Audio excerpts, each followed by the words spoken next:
Bonjour et bienvenue dans Torchon, le club de lecture où on lit des livres pour que vous n'ayez pas à le faire. Pour chaque épisode, nous lisons un livre qui a fait l'actualité, que ce soit dans les médias ou sur les réseaux sociaux, et nous vous disons si c'est une bonne surprise ou alors un vrai torchon.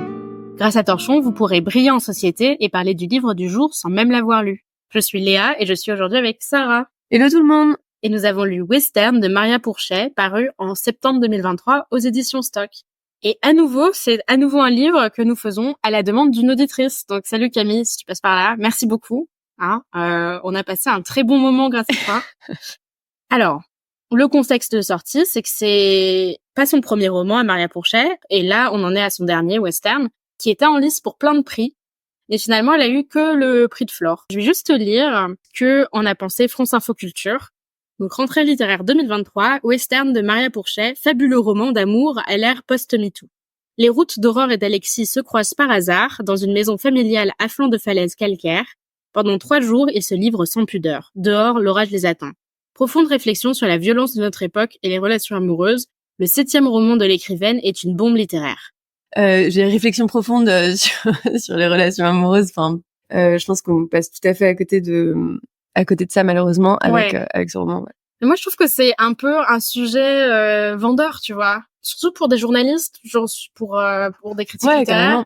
C'est un sujet qui mérite d'être écrit. Enfin, c'est vraiment intéressant.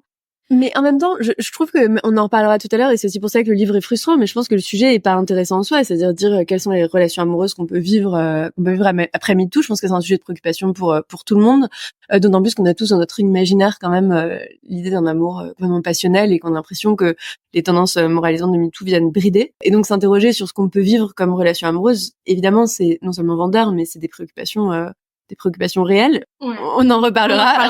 Ouais, je pense que ça va faire l'objet de toutes nos discussions. Mais je pense aussi que le concept des comédies romantiques et des grands romans d'amour, c'est des deux personnages qui sont amoureux l'un de l'autre, mais il y a un obstacle. Et jusqu'à présent, l'obstacle était social ou financier. Et là, on est dans une société ultra-libérale où on peut être amoureux de qui l'on veut. Et donc, il faut avoir quand même un obstacle. Et MeToo est un obstacle intéressant aussi, tu vois. Ça crée un problème fictionnel intéressant. Une autre question que j'ai pour toi, Sarah, c'est qu'est-ce que tu as lu comme roman de la rentrée littéraire ou des romans un peu primés cette année? J'ai lu Veiller sur elle, du coup le prix Goncourt de Jean-Baptiste Andréa, et qui est aussi une histoire d'amour d'ailleurs, alors pas du tout contemporaine pour le coup, qui se place c'est avant le début du fascisme en Italie et avant et pendant le fascisme en Italie. Et alors je sais que toi t'as moins aimé. Mais moi ça m'avait quand même beaucoup plu parce que du coup je trouve qu'on sort, évidemment il y a des clichés de la relation amoureuse, mais c'est quand même extrêmement pudique et on sort un peu de ce qu'on a l'habitude de lire, en tout cas de manière contemporaine. Moi j'ai lu Humus de Gaspard Koenig. Est-ce que t'as été attendrie par Humus? Franchement, Humus, je pense que le mot mitigé a été pensé pour ma réaction à Humus. C'est-à-dire que j'ai trouvé que c'était un super livre pour réfléchir sur l'écologie, la politique. Et j'ai trouvé que c'était un livre atroce en termes de roman. C'est-à-dire que les personnages sont mal écrits, tout est robotique, t'as un peu l'impression d'être dans des lignes de code, quoi, plus que dans un livre. Et à la fin, c'est marrant parce qu'on pourra en reparler, mais à la fin de Humus, il y a une histoire de femme qui ment et qui accuse l'un des héros de l'avoir agressé sexuellement et de l'avoir mis sous emprise. Et c'est marrant parce que on se rend compte que MeToo est partout. Donc dans Humus, même, qui parle plutôt d'écologie.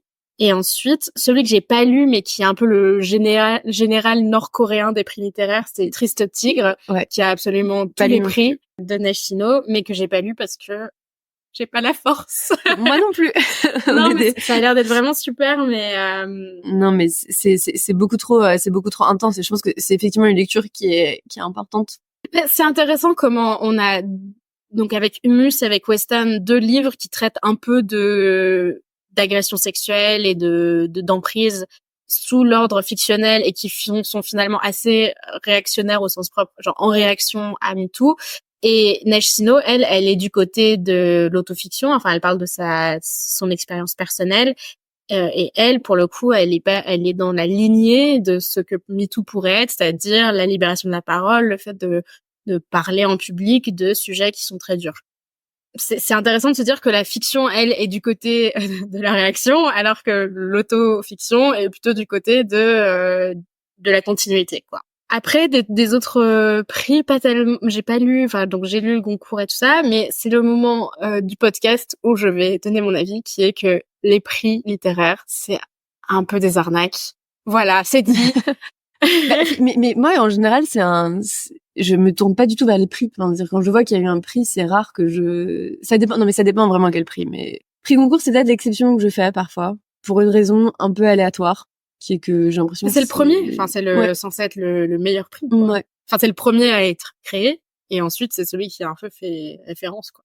Enfin, c'est pas quelque chose qui m'attire particulièrement, les prix. Moi, j'ai une théorie qui est que tous les prix type Goncourt, type Renaudot, type Flore, mais en fait, c'est un peu une bande de potes qui se retrouvent dans un café et qui décident que un livre est meilleur que l'autre. Donc, c'est un peu basé sur rien du tout. En plus, c'est toujours les mêmes personnes. Les jurys ne tournent pas.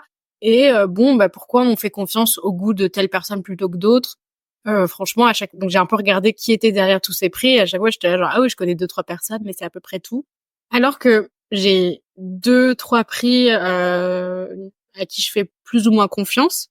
Le premier, c'est le Goncourt des lycéens, parce qu'en fait, t'as pas juste 10 pauvres personnes dans un dans un café. T'as beaucoup de lycéens, donc je pense pas que la démocratie a forcément totalement raison quand il s'agit de littérature, mais au moins il y a moins cette entreprise de copinage avec les maisons d'édition, et là on est avec des gens d'un peu partout. Et le dernier truc, c'est que moi, par contre, le prix Pulitzer de la fiction, carrément, c'est souvent des prix qui sont super. Et le Women Prize for Fiction et le Booker Prize sont souvent des très bons prix.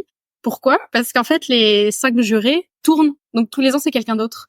Et ça, c'est sympa parce que t'as pas cette entreprise de genre, il faut rester amis avec les uns les autres, tout ça. C'est des gens qui sont quand même un peu plus indépendants. Et si un jour on fait un prix torchon? Ah, on devrait. Je pense que est-ce que tu auras confiance en notre jugement? On pourra se mettre à 4-5 autour de la table et décider du... Ouais, c'est ça. Non, mais voilà, exactement. Tu vois, soit on continue dans l'arbitraire des copains qui se retrouvent autour d'un café, ou alors on disrupte le prix littéraire et on fait un truc vraiment stylé à base de crowdsourcing, crowdfunding, crowd tout, et on fait un crowdvote. Voilà, tu vois, on fait un prix ultra démocratique. Mais bon, bref. Pour conclure sur la réception de ce livre, le livre a un peu reçu le baiser de la mort de Frédéric Beigbeder, c'est-à-dire que t'écris un livre sur MeToo, sur l'amour post-MeToo, et t'as Frédéric Beigbeder qui dit « Ouais, c'est vachement bien !» Et donc, il dit dans Le Masque et la Plume, que j'ai écouté pour la première fois depuis super longtemps, et franchement, Le Masque et la Plume, ça me stresse. Ils s'engueulent les uns les autres en permanence. Oui, je suis d'accord. Je sais pas, moi, je suis tendue, quoi. Quand je les écoute, j'espère que nos auditeurs, ils nous écoutent pas dans cette état de tension. En général, on est plutôt d'accord sur ce qu'on dit. Ouais, c'est vrai. Ouais, ça doit être, c'est plutôt agréable. On est plutôt apaisés. Alors, Frédéric Beigbeder, qu'est-ce qu'il dit? Il dit qu'il y a tous les ingrédients d'un grand roman d'amour. Elle analyse tout d'une manière à la fois intelligente, drôle et fine. Le nouveau roman, elle l'a digéré parce qu'elle analyse aussi les choses avec humour. Il y a aussi, en dehors des 2 personnages qui tombent amoureux, la narratrice. On ne sait pas si c'est Maria qui parle ou si c'est quelqu'un d'autre. Et donc, il y a des commentaires de la narratrice tout le temps, jusqu'à la fin, très originale. Et d'ailleurs, Beigbeder, il est le fondateur du prix de Flore, et donc elle a reçu le prix de Flore, et il dit du bien de ce livre dans Le Masque et la Plume. Donc voilà où on en est en termes de réception par les médias. Alors, petit résumé. La première chose à dire, c'est que c'est une structure où chaque chapitre prend un point de vue différent.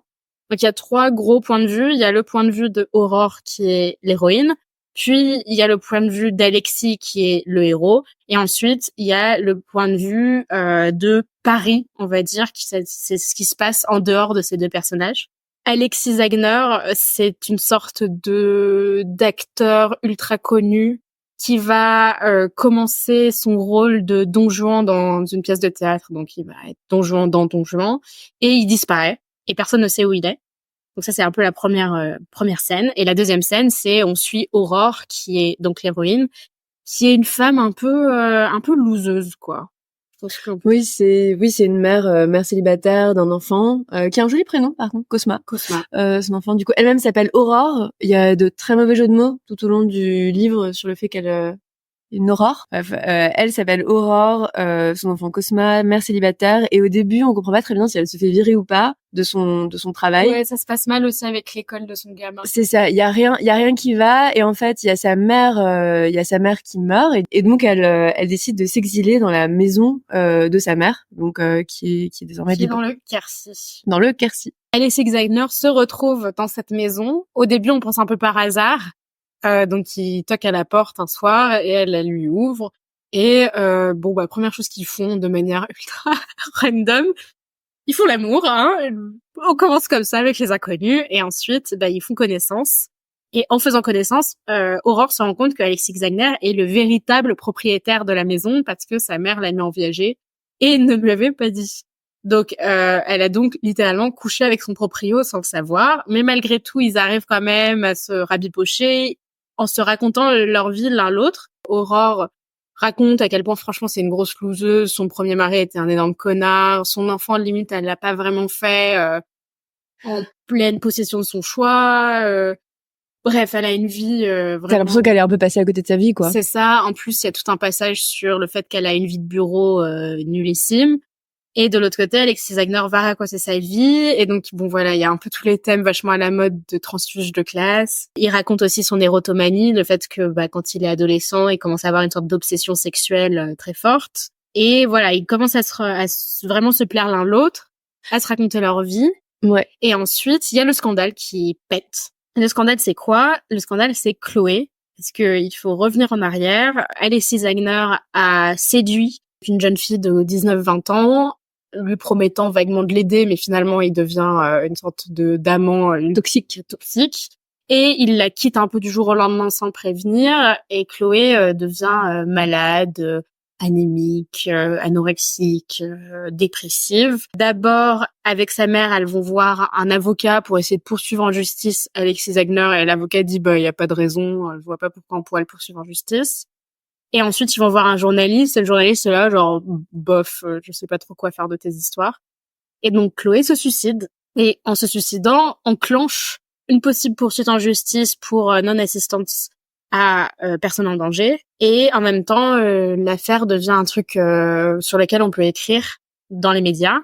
Et ce qui se passe, c'est que va être publiée toute la correspondance entre Chloé et Alexis Exaigner, qui est quelque chose comme 10 000 SMS. Bref, Aurore est un peu choquée. Donc notre héroïne loseuse là, elle est un peu genre waouh, en fait c'était un énorme dégueulasse. Elle quitte la maison, elle retourne chez son père, mais finalement elle se rend compte qu'elle est amoureuse de Alexis Exaigner, et 2, elle retrouve en fait les lieux de un viol qui a eu lieu pour elle quand elle était adolescente.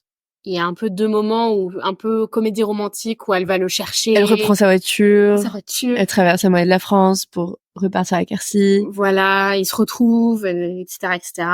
Ensuite, il y a un passage à Paris où c'est la dernière de Don Juan qui a donc eu lieu sans Alexis Exaigner, où Alexis Exaigner, fait irruption à la fin de la dernière de Don Juan et fait une sorte de monologue sur scène où il s'adresse au public en mode je règle mes comptes.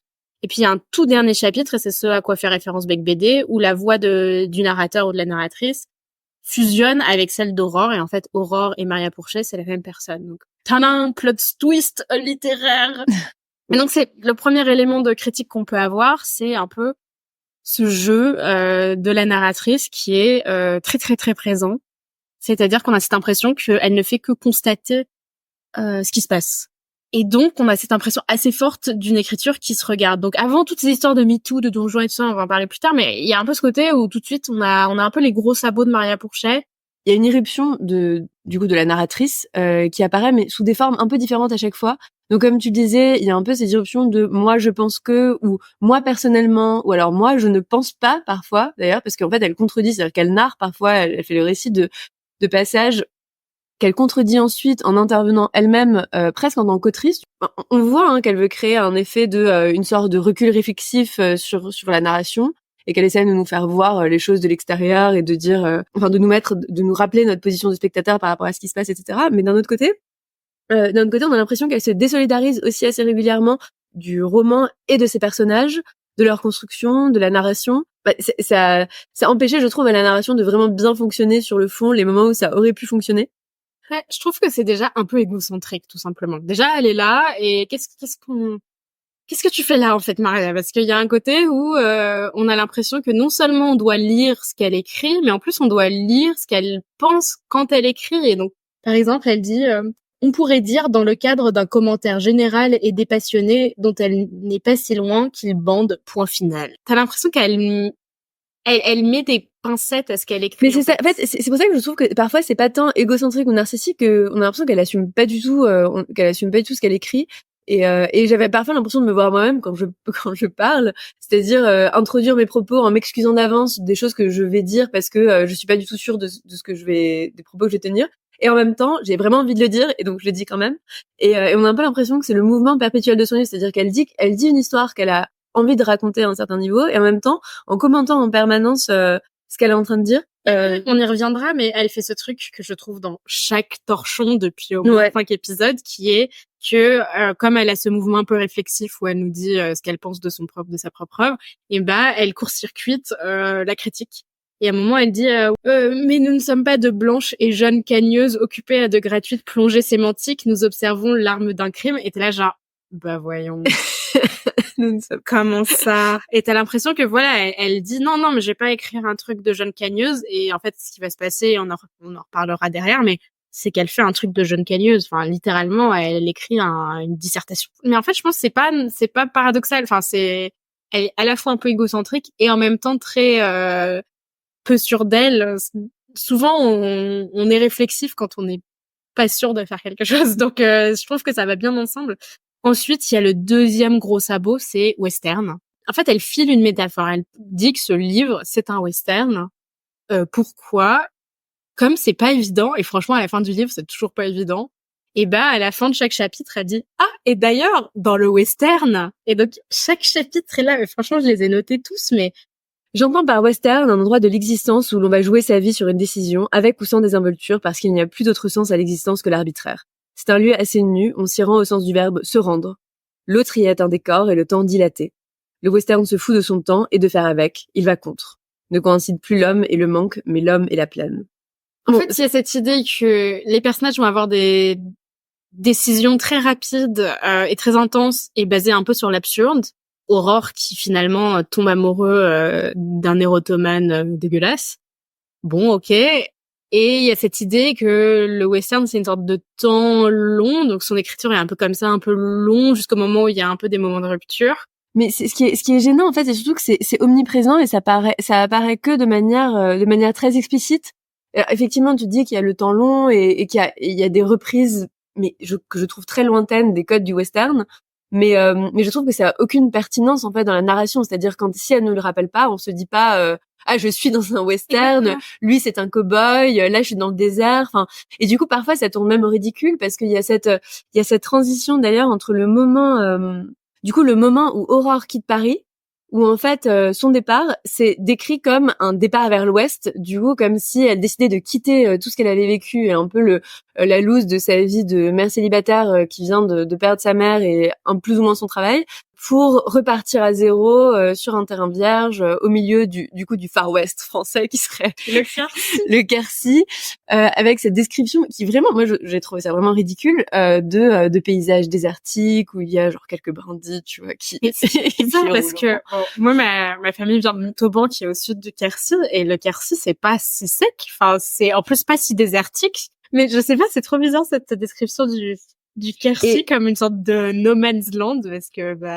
c'est vraiment au tout début où elle dit on peut à présent imaginer Alexis partir à son tour, parce que c'est le même moment où ils partent tous les deux de Paris, on peut à présent imaginer Alexis partir à son tour en cow-boy dans l'aurore qui poudroie.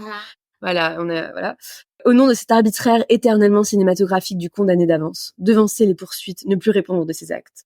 Où va-t-il? Ce n'est déjà plus la question. Le héros de western est déplacement superlatif et libre circulation. J'ai trouvé ça vraiment gênant parce que, en fait, au contraire, on perd un peu, je trouve, de la substance narrative qu'elle aurait vraiment pu donner au personnage. Et à ce moment, quand même, c'est des moments hyper graves dans la vie d'une personne, dans la vie d'une société. Tu vois. Mais après, à la limite, ce qu'elle aurait pu faire, c'est juste appeler ça western et ne pas donner d'indication sur pourquoi c'est un western et nous laisser faire le travail nous-mêmes, en fait. Oui, tout à fait. Et du coup, ça reviendra on reviendra sur Pierre Bayard peut-être à la toute fin. Mais c'est justement quelque chose qu'il dit, il divise les critiques qu'il fait des livres en deux grandes catégories. Attends, Pierre Bayard qui a écrit un ouvrage qui s'appelle Comment améliorer les œuvres ratées. Ça fait partie de ces titres un peu provocateurs. Et du coup, effectivement, il dit que une des manières d'évaluer la réussite ou le ratage d'une œuvre, c'est notamment son niveau d'ouverture. Et c'est le moment où on donne à la fois assez d'éléments d'interprétation au lecteur pour pas le perdre et pour qu'il se sente qu'il ait des éléments d'interprétation quand même, un minimum. Un des contre-exemples qu'il cite, c'est L'amour de Duras, on ne comprend rien à rien parce que on n'a aucune trame narrative qui se suit à peu près, mais en même temps qui donne pas tous les éléments d'interprétation parce qu'il faut toujours qu'il y ait une marge en fait qui permette au lecteur d'accéder à là c'est une lecture un peu psychanalyste de la critique littéraire, psychanalytique de la critique littéraire, c'est d'accéder au fantasme qui transparaît, ce qu'il appelle le fantasme de l'auteur, c'est-à-dire toutes les émotions qu'il cherche à faire transparaître dans les situations, etc. Et là, je trouve qu'on est exactement dans ce cas-là où en fait elle donne toutes les grilles d'interprétation qu'on devrait avoir de son texte et du coup il y a plus du tout aucune place en tant que lecteur à tu vois, même l'absorption de ce qu'elle nous donne. Et je pense que c'est ça qui est irritant et qui fait qu'on sonne un peu énervé, c'est que ça donne un peu cette impression qu'en tant que lecteur, on est un peu débile, quoi. Il faut nous donner toutes les clés de lecture tout de suite, sinon on va pas comprendre. Et le truc, c'est que je trouve qu'on est quand même assez intelligent. Je pense qu'on aurait pu comprendre qu'il y avait un western derrière. Juste, elle n'était pas obligée de vraiment nous rabâcher cette histoire de western. Et elle refait. Alors, on est au troisième sabot. C'est le passage sur l'analyse du discours amoureux. Qui est non, je suis pas cagneuse, et on se retrouve avec un discours l'analyse des 10 000 SMS, et à chaque fois elle va faire, attends, mais c'est un passage qui m'a tellement énervée que je vais le lire. En fait, c'est pas elle, c'est un média qui va prendre tous les SMS de Alexis Zagna et qui va faire une analyse de texte. Et l'idée, c'est que l'analyse va montrer à quel point ces SMS sont particulièrement dangereux et malsains et tout ça. Et donc, elle va dire ah oui, alors Alexis abuse de la comparaison, la métaphore filée du végétal pour 545 occurrences, la métaphore volcanique, la métonymie, la périphrase, l'antonomase, les euphémismes, des constantes prétéritions, énormément d'astéisme, l'oxymore, de ravitote, la gradation. Alors, si vous révisez vos figures de style pour le bac, c'est un très bon passage. Voilà. Si ça vous rappelle des flashbacks de Cagne, c'est un passage horrible.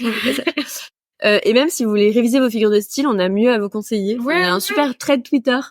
Non, mais ça m'a trop fait penser à ça. Ouais, je suis d'accord. D'un ancien camarade de classe qui avait du coup refait, qui a fait un long thread Twitter pour illustrer toutes les figures de style par des extraits des chansons de Booba. Et c'est vraiment marrant. Là, on est un peu exaspéré. C'est-à-dire, on se demande quel est l'intérêt vraiment de cette liste de figures de style. À part montrer qu'elle peut le faire. Oui, quoi. exactement. Ça donne un peu cette impression d'entre-soi, enfin, je sais pas comment dire ça. Si, d'entre-soi. Ouais. Donc, cagneux, c'est-à-dire milieu littéraire, donc voilà, et tout ça. Il y a tout, si c'est pas dans le Quercy, ça se passe à Saint-Germain-des-Prés. Je sais pas, entre la rue du Bac, la rue de Rennes et la rue de Grenelle. Une rue Vaugirard, on a la rue Madame. Non, après, c'est un super quartier, hein, mais bon, voilà, elle a eu le prix de Flore, peut-être juste parce que Café de Flore, il est dans le coin, donc ils se sont dit, on n'a pas trop de choix que de lui donner ce prix-là, quoi. Et puis même les références culturelles, c'est-à-dire qu'elle cite Télérama, sans la distance critique qu'on pourrait avoir avec ça, elle cite, parce qu'on disait à un moment au début, quand elle critique un peu le monde du travail, elle cite les jobs à la con de David Graeber, sans dire que c'est David Graeber, alors que, en fait, en se fondant un peu sur l'idée que ses lecteurs sont aussi ceux qui connaissent ce genre de références, et elle a pas tort, je pense, mais c'est juste que ça renforce, c'est quelque chose qui crée une distance avec précisément ce lecteur-là qui en général a pas envie d'être inclus dans ce genre de connivence. Je sais pas, sans une distance que moi j'aime bien voir en général avec. Mais, ouais, ce que tu veux dire, c'est que d'un côté il y a Saint-Germain-des-Prés et puis le côté genre je sais ce que ça veut dire un chiasme et une litote. Ouais. Et de l'autre côté, elle se tente à l'analyse sociologique des bullshit jobs, quoi. Mais le truc, c'est que franchement, son analyse du télétravail, c'est l'analyse de quelqu'un qui a jamais fait de télétravail de sa vie et surtout on sent qu'elle est contente d'avoir un métier littéraire et créatif et de pas être coincée devant Zoom, tu vois. Non, mais je suis complètement d'accord et je trouve qu'en fait, les moments où elle essaye de s'extraire du coup de ce qu'elle connaît, de Saint-Germain-des-Prés, et bah, en fait, elle montre au contraire qu'elle arrive pas à le faire. Et donc, on sent cet effort un peu, naturaliste d'aller explorer d'autres milieux, d'essayer de les documenter pour ensuite s'y approprier et les réécrire. Et je trouve qu'elle y arrive pas et pour avoir fait beaucoup de télétravail. Oui. On sait que ça se passe pas comme ça. Aussi, dans l'entreprise digitalisée d'Aurore, le signe du travail avait été rétabli de manière totalitaire et systématique. On avait redécouvert Dardar, l'œil qu'on n'oserait plus appeler de Moscou, mais c'était bien lui. Des capteurs à reconnaissance faciale de l'ordinateur enregistraient la présence de salariés assis en face, constataient la nature exacte des tâches effectuées. Une pause trop longue déclenchait une discrète alerte sonore sur le terminal des coordinateurs de département, lesquels gardiens de la performance téléphonaient alors au décrocheur afin de comprendre ce qui n'allait pas, l'aidant à reprendre pied dans le réel grâce à la douce matérialité d'une voix humaine. C'est là l'emploi d'Aurore, à raison de 3 heures par jour maximum. Elle veille et parfois elle parle. Elle doit sa nouvelle maison à la mort de sa mère et sa nouvelle fonction à la mort du travail. Est-ce qu'on n'a pas l'impression de lire un peu Tesson dans sa critique du modernisme? C'est dingue, je me disais exactement la même chose quand je le lisais. Oui, j'avais vraiment l'impression de lire, tu vois, ces critiques un peu dramatiques de faire une caricature du monde moderne. Alors non pas que ce soit si éloigné de la réalité que ça, mais c'est juste que c'est grossier, quoi. En fait, ce qui est gênant, c'est de fonder une critique aussi radicale sur une description aussi grossière de ce que c'est, et sans en percevoir tous les enjeux qui sont, je sais pas, c'est beaucoup plus complexe que ça. Et ça rejoint aussi une autre critique que j'ai de ce livre et d'autres romans contemporains. C'est pour ça que je pense à Tesson. C'est un peu cette manie de vouloir faire des analyses hyper expéditives et pas très bonnes de la société contemporaine, où on s'y retrouve pas trop. Et puis le côté où en fait c'est une sorte de travail qui n'a aucun sens, ni aucun effet, ni rien, tout simplement parce qu'elle n'a pas pris le temps de réfléchir un instant à quoi sert tout ce travail. Et peut-être qu'on peut passer à, je pense, l'autre grosse partie de notre critique qui est le fait que c'est donc censé être une réécriture de Don Juan à l'aune de ce qui s'est passé avec MeToo.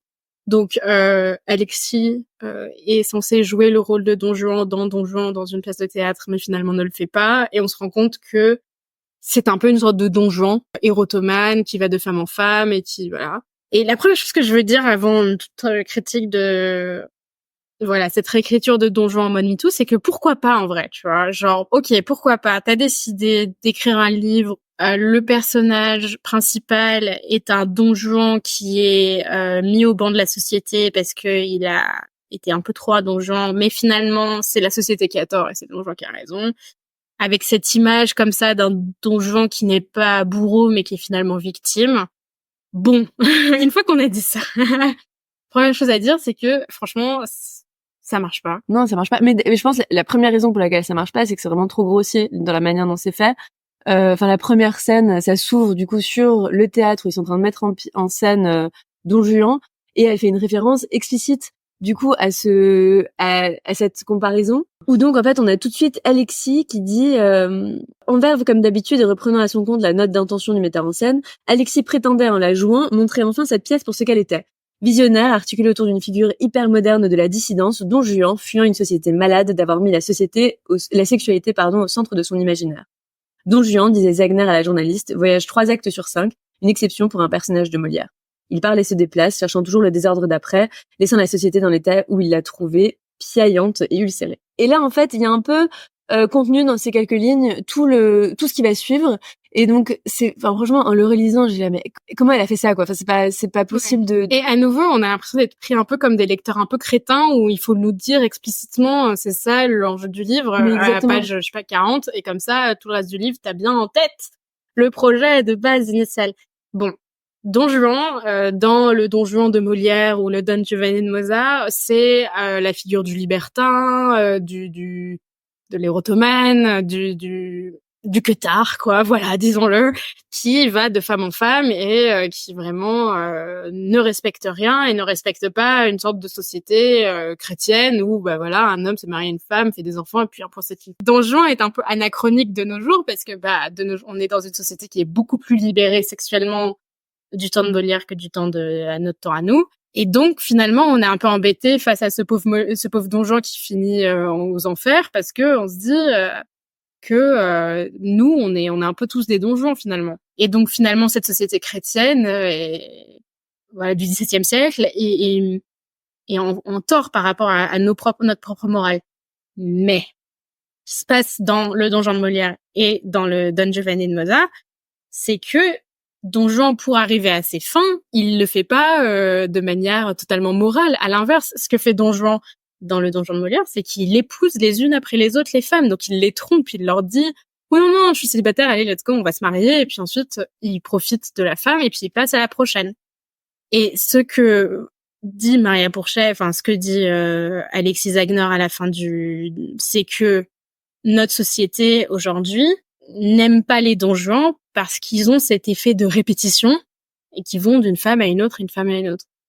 Mais la vérité, ce qu'il y a dans Don Juan, que ça soit dans celui de Mozart ou celui de Molière, c'est que le problème, c'est que pour arriver à cet effet de répétition, il faut passer par des manières un peu immorales, quoi. Oui. Bah, soit de l'ordre de la tromperie ou alors même de l'ordre du viol. Oui, voilà, c'est ça. Du viol dans le cas de Mozart.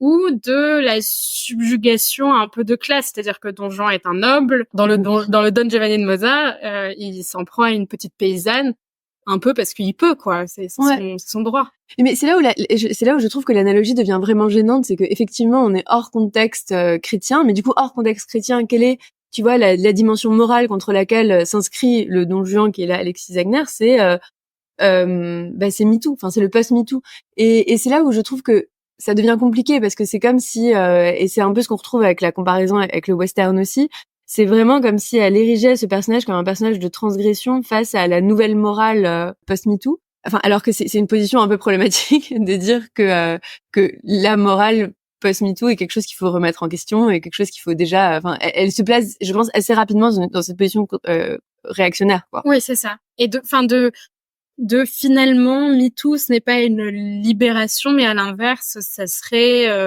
une nouvelle rigueur sexuelle qui donnerait des codes comme ça aussi arbitraires que disons des codes religieux.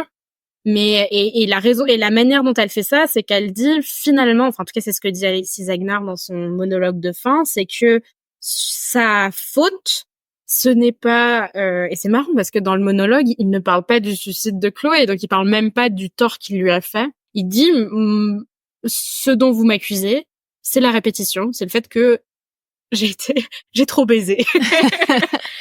Alors que, bon, enfin, une femme est morte, je tiens à le rappeler, quoi. Je m'en vais fatiguée de commettre une fois par jour le seul crime dont je m'avoue coupable, la répétition. J'ai tout répété de l'amour et à tout le monde. Je n'ai pas écrit des lettres, je les ai réécrites. J'ai mal partout, cher public, je n'ai rien dit de beau et de vrai qui ne fut redit. Parce que oui, l'histoire, c'est que les 10 000 et quelques SMS qu'il a envoyés à Chloé, en fait, il les a envoyés à peu près tout le monde. C'est-à-dire que toutes ses maîtresses, il leur a dont envoyé sa femme, quand même, avec qui il a... Voilà. Il y a cette idée que MeToo s'en prend aux hommes qui ont plein de maîtresses, on va dire ça comme ça, alors que MeToo, à la base, donc c'est l'affaire Weinstein, qui est que plein de femmes ont dit « moi aussi, moi aussi, moi aussi », parce que face à elle, il y avait un homme tellement puissant que être seule face à cette personne, c'était pas possible et il n'y avait pas besoin, il n'y avait pas une possibilité de justice tellement cet homme était puissant. Et donc l'idée derrière MeToo, c'est que il faut s'y prendre à 40, à 50, à une centaine de femmes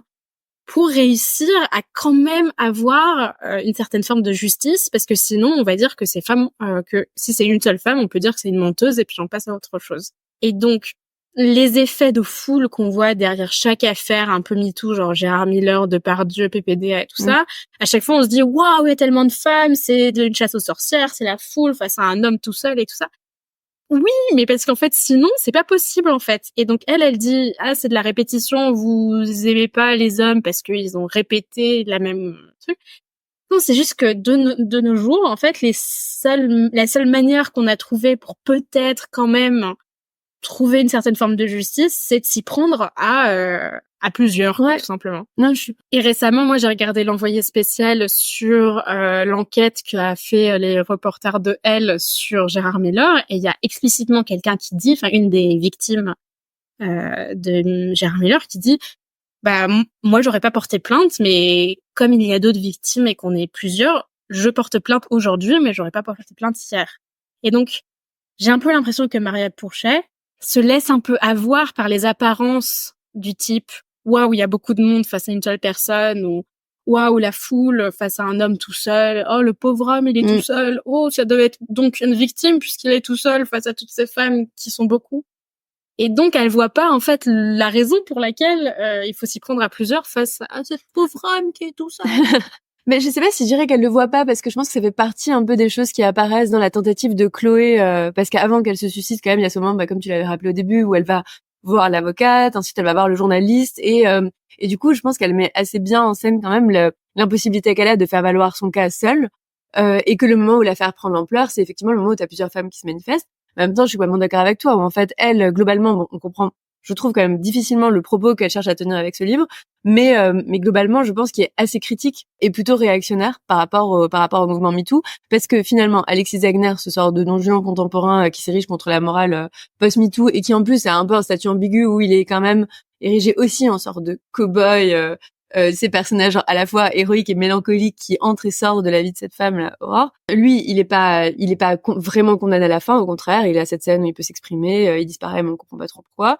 Et à l'inverse, j'ai l'impression qu'elle montre, tu vois, avec ses métaphores théâtrales en permanence, cette sorte de théâtre dans le roman, finalement que est-ce qu'on n'est pas dans une sorte tous, en fait, dans une sorte de grosse pièce de théâtre où en fait théâtre médiatique. Et exactement, le théâtre médiatique, où en fait une vraie justice est en même temps pas possible et en même temps pas souhaitable sous cette forme-là, selon ce qu'on lit là, et qu'en fait c'est une sorte de grosse blague ou de gros jeu. Enfin, tu vois, c'est assez évident qu'elle a une position réactionnaire, mais dont on voit. Enfin, je trouve que ça transparaît par plein de petits éléments qui font qu'on comprend pas non plus quel est son propos global, où elle essaye. J'ai l'impression qu'elle essaye de faire valoir un peu toutes les voix de manière égale, et que finalement on est une sorte de brouhaha, tu vois, qui correspond voilà, un peu au brouhaha, je pense, de la société actuellement, avec des questions auxquelles, enfin, tout le monde peine à avoir des réponses définitives. Et en même temps, il finit par trouver une sorte d'absolution, parce que Alexis est aimé par la plus grande victime du patriarcat, qui est Aurore.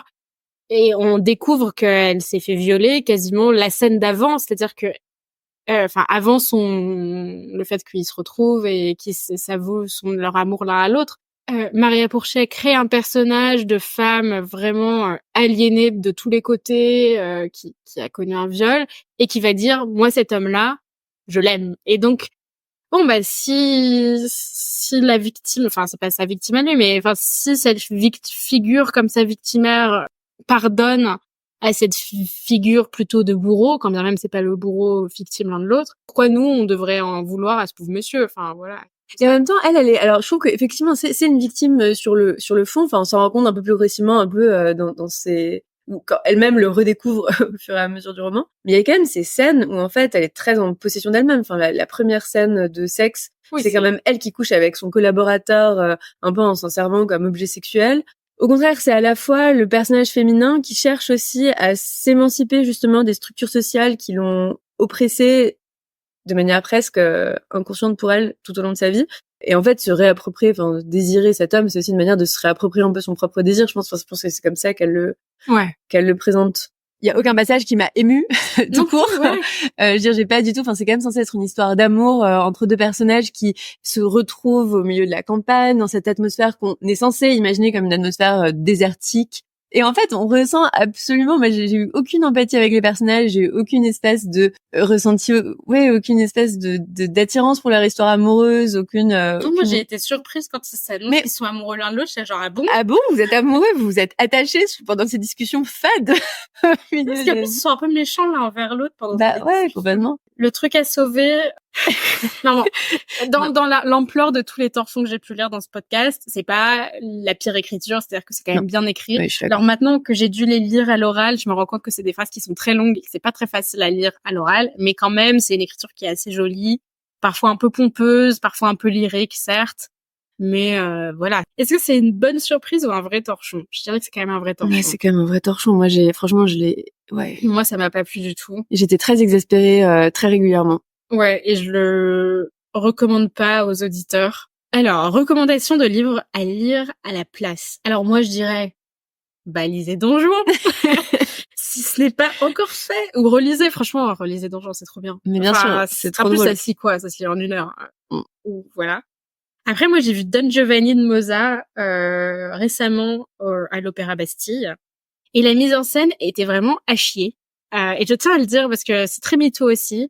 Donc, c'était une mise en scène de Klaus Guth où Donna Elvira, donc non, pas Donna Elvira, Donna Anna, celle qui se fait violer au début de l'opéra, elle est sur scène et elle embrasse Don Juan de manière amoureuse. Et donc, le viol est transformé en un rapport consenti. Et donc, tout l'opéra est un peu basé sur l'idée que Donna Anna, en fait, est un peu elle s'est pas fait violer. Voilà, et que c'est un peu une petite menteuse, tu vois. Et ça, je trouve que c'était quand même abusé. Bref. Je vais recommander juste 3 choses. Le premier, c'est un podcast qui s'appelle Shame on You et qui est sur l'affaire DSK. Et l'affaire DSK, ce qui est intéressant, c'est que c'est une affaire avant MeToo et ça parle de qu'est-ce qui se passait avant. Et c'est super intéressant sur justement le fait que le tribunal médiatique, en fait, il va dans les deux sens. Que là, le tribunal médiatique, il a été contre Nafissatou Diallo et c'est vraiment l'enfer. Et le deuxième, aussi sur ce thème-là, du tribunal médiatique qui va dans l'autre sens, c'est le podcast en anglais qui s'appelle Who Trolled Amber Heard, qui est sur les campagnes de trolls et de bots, de robots, contre Amber Heard dans son procès contre Johnny Depp. Aussi super intéressant. Et si vous voulez lire un livre sur une femme qui tombe amoureuse d'un mec vachement problématique, mais finalement ça reste une très belle histoire d'amour, je conseille un truc pas du tout MeToo, qui est Jane Eyre de Charlotte Brontë. Voilà, c'est super. C'est 19e siècle victorien, mais ça reprend un peu les thèmes. C'est les thèmes de tomber amoureuse d'un homme qui ne le mérite pas. Yes, de mon côté, mais je me suis aussi posé surtout moi la question de est-ce qu'on peut encore écrire une histoire d'amour en fait contemporaine aujourd'hui et quelle histoire d'amour on écrit effectivement après MeToo, et je pense que c'est une question que beaucoup de gens se posent, et c'est surtout est-ce qu'on peut sauver une forme d'amour passionnel ou pas. Et alors et effectivement, au début je pensais plutôt à des films que j'ai vus récemment, mais sinon un livre, j'avais beaucoup aimé Normal People. Alors ce sont des personnages beaucoup plus jeunes que ceux qui sont dans Western ou dans Feu. Sally Rooney, c'est ça? Yes, Sally Rooney. Et c'est vraiment trop bien. Merci beaucoup de nous avoir écoutés jusqu'ici. Si le podcast vous plaît, n'hésitez pas à nous suivre sur notre compte Instagram @torchon.podcastlittéraire pour nous donner vos idées et vos réactions à cet épisode. Et je vous conseille de le suivre pour plus de recommandations, plus de critiques et plus de coulisses. On vous embrasse et on vous dit à bientôt. À très vite.